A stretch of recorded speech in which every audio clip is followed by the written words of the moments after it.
Aku malas nak lain apa sewil ni. Jom. Umi, kau datang tak nanti majlis nikah tu?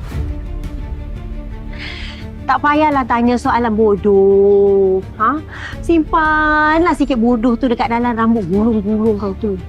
Nak suruh kau simpan bodoh kau kat keturunan kau, kau tu mandul. Lia tak nak ucap selamat pengantin baru ke kat aku. Kau tak payahlah nak sakitkan hati aku. Kau nak aku buat apa? Menangis, meratap, meraung. Silap-silap engkau yang menangis, meratap, meraung hari tu nanti. Kenapa pula aku nak kena menangis meratap meraung ni? Itu kerja gila lah. Sebab tanda-tanda gila semua tu ada kat kau. Sekali dengan package, mereng, biol, sewil, semua sekali kau tapau.